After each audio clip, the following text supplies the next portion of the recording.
Hello दोस्तों, स्वागत है आपका अपने चैनल पाठशाला बाई सचिन में। तो आज से हम लोग संविधान का थ्योरेटिकल भाग कवर करेंगे।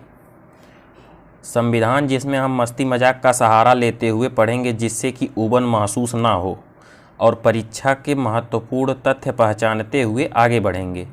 जैसा कि आज संविधान का पहला क्लास है, तो हम भारत के संविधान का निर्माण व पृष्ठभूमि कैसी रही है उस पर चर्चा करेंगे। तो नेताओं की बात भूल जाना है, या कुछ अगर गलत दिमाग में चल रहा होगा उसको भी भूल जाना है, क्योंकि कंगना रनौत जैसे लोग 2014 में भारत को आज़ाद और संविधान का निर्माण सब कुछ बता देंगे। ठीक, तो बिल्कुल फ्रेश माइंड से शुरू करते हैं संविधान निर्माण की पृष्ठभूमि। ठीक, तो संविधान से बात आती है सर्वप्रथम संविधान की। तो संविधान की यदि बात की जाए तो ब्रिटेन के संविधान को संविधान की जननी या माँ कहा जाता है। ठीक, जननी या फिर माँ कहा जाता है। कारण क्या है? कारण यह है, संविधान रूपी विचारधारा सर्वप्रथम ब्रिटेन में शुरू हुआ। इसी कारण से ब्रिटेन से ही बहुत सारे तथ्य अन्य देश के संविधान में लिया गया। इस वजह से ब्रिटेन के संविधान को संविधान की जननी कहा जाता है। अमेरिका तथा फ्रांस का भी संविधान लिखित संविधान जो कि पहले सर्वप्रथम लागू हुआ था, इस वजह से अमेरिका और फ्रांस का संविधान भी महत्वपूर्ण हो जाता है। ठीक, अब बात करते हैं भारत के संविधान सभा का गठन। किसी भी देश का संविधान सभा का गठन तभी होता है जब लोगों के अंदर जागरूकता आती है। बात करें जागरूकता की, जागरूकता किस प्रकार से आती है? तो जागरूकता तब आएगी जब लोग आपस में मिलेंगे। तो समय आता है 1885 का। इसमें हुआ क्या? भारतीय राष्ट्रीय कांग्रेस का गठन हुआ। ठीक, राष्ट्रीय कांग्रेस का।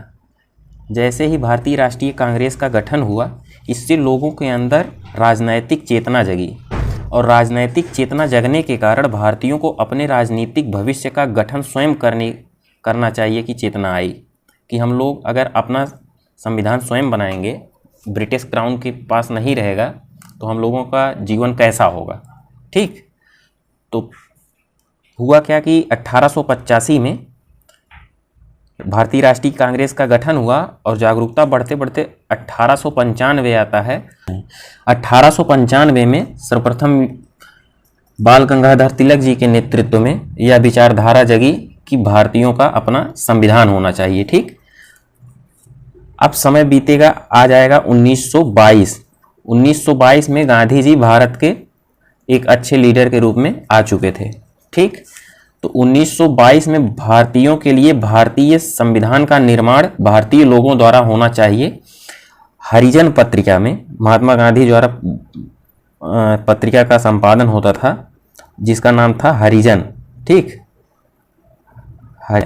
बल्कि उनका मानना था कि ब्रिटिश संसद भारतीय संविधान को भारतीय की इच्छा का सम्मान रखते हुए संविधान का निर्माण करे। उनका यह मानना नहीं था उस समय तक कि भारतीय लोग ही संविधान का निर्माण करें। वो अंग्रेजों को बहुत अच्छा शासक मानते थे इस वजह से, और अंग्रेजों को अपना मित्र भी मानते थे। वो तो बाद में उनकी विचारधारा बदलती चली गई। ठीक, समय आता है 1924 का। तो 1924 में मोतीलाल नेहरू ने ब्रिटिश हुकूमत के समक्ष संविधान सभा के गठन की मांग को रखा।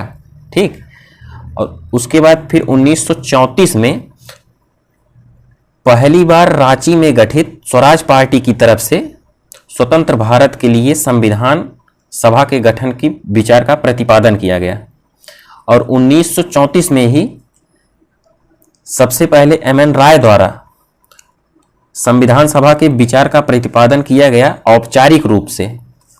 ठीक है, तो यदि क्वेश्चन आए औपचारिक रूप से, औपचारिक की यदि बात की जाए तो औपचारिक रूप से एम.एन. राय द्वारा संविधान सभा के विचार का प्रतिपादन किया गया। ठीक, 1935 में कांग्रेस द्वारा संविधान सभा के गठन की मांग की गई। ठीक है, 1935 में,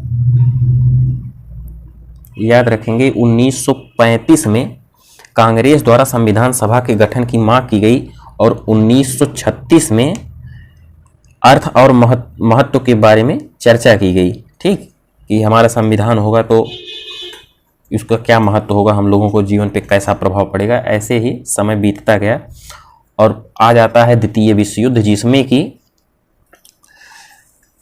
ब्रिटिश एकदम से लाचार हो चुके थे। उनके पास जनधन की हमें आवश्यकता बढ़ती चली गई, जिसमें हुआ क्या कि द्वितीय विश्व युद्ध में ब्रिटिश हुकूमत को भारतीयों से सैनिक और आर्थिक सहायता की ज़रूरत पड़ी। इसलिए 1942 में ब्रिटिश संसद ने क्रिप्स मिशन भेजा। ठीक, क्रिप्स मिशन क्या था? क्रिप्स मिशन भारतीयों के लिए एक लॉलीपॉप समझ सकते हैं, जिसमें जैसे बच्चा बहलाया जाता है उसी तरह से उसमें कुछ लिखा था। तो उसका मुस्लिम लीग और भारतीय राष्ट्रीय कांग्रेस दोनों ने बहिष्कार किया है। ठीक है, बहिष्कार करने का 3 कारण था, जिसमें प्रमुख कारण यह था कि क्रिप्स मिशन में यह बात थी कि द्वितीय विश्व युद्ध के बाद यानी युद्ध समाप्ति के बाद भारत में संविधान सभा का गठन किया जाएगा, जो कि भारतीयों को एकदम पसंद नहीं आया। भारतीय जानते थे कि बात ही रह जाएगी, युद्ध के बाद कोई हमें पूछेगा नहीं। जैसे कि आज के राजनीति में देखा जाए 15 लाख और 2 करोड़ रोजगार की बात की जाती है और नहीं मिलता है। तो यही प्रक्रिया तब भी था और लोगों का भरोसा था नहीं। तो 3 प्रमुख कारण थे, जिसमें पहला कारण था और उसका निवारण भी दिए थे। तो यह था कि युद्ध से भारत का क्या लेना देना, इसी समय भारतीय संविधान का गठन हो, बाद में वादा परस्ती ना हो जाए कि वादा से मुकर गए।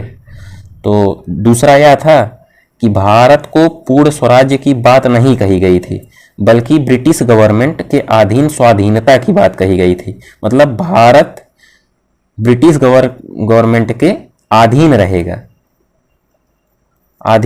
ना कि स्वाधीन रहेगा। स्वाधीन का मतलब होता है कि हमारा अपना संविधान होगा, उसमें किसी का हस्तक्षेप नहीं होगा, जो कि आज का भारत है। और ब्रिटिश गवर्नमेंट के अधीन रहने का मतलब था कि उसमें ब्रिटिश गवर्नमेंट हस्तक्षेप कर सकती थी। और तीसरा प्रमुख कारण यह था, क्रिप्स मिशन द्वारा जो संविधान सभा का गठन करवाया जाएगा उसमें सभी प्रांत फ्री हैं, जो चाहे प्रांत संविधान को माने या अपना अलग संविधान बना सकते हैं। यह बात कही गई, जिससे भारतीयों को लगा कि भारत का खंडन हो सकता है। मतलब कि जैसे जो प्रांत हैं वो अपना अलग संविधान बनाएंगे तो संविधान में मेरा संविधान आपस में टक्कर होगा, जिससे भारत बुरी तरह से टूट कर टुकड़े टुकड़े हो जाएगा। और मुस्लिम लीग ने सबसे ज़्यादा इसलिए इसका विरोध किया क्रिप्स मिशन का, क्योंकि 1940 से ही पाकिस्तान की मांग जोरों शोरों से चल रही थी। ठीक, 1940 से पाकिस्तान की मांग चल रही थी। और हुआ क्या कि उसमें क्रिप्स मिशन में मुस्लिम लीग यह आस लगाए बैठी थी कि जो क्रिप्स मिशन आएगा उसमें एक नया देश पाकिस्तान की बात कहा गया होगा, जो कि नहीं था।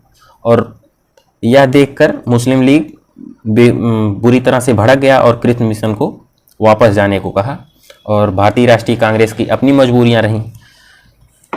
तो समय आता है 1945 का।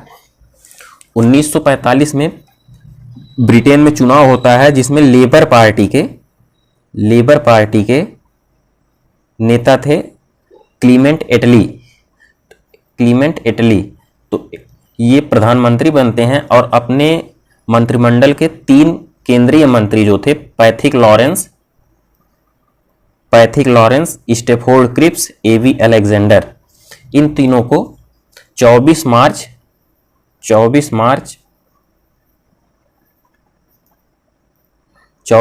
1946 को भारत भेजा, जिसका प्रमुख 2 उद्देश्य था, अंतरिम सरकार का गठन करना और संविधान सभा का गठन करना।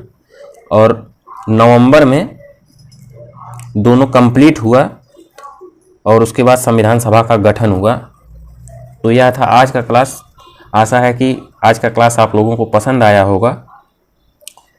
कुछ संशोधन और करने हैं, जिसमें आगे के क्लास में संशोधन होता रहेगा दिन प्रतिदिन। तो आप लोग चैनल को सब्सक्राइब कर लें और अगर सेशन पसंद आया हो तो लाइक कर दें। धन्यवाद।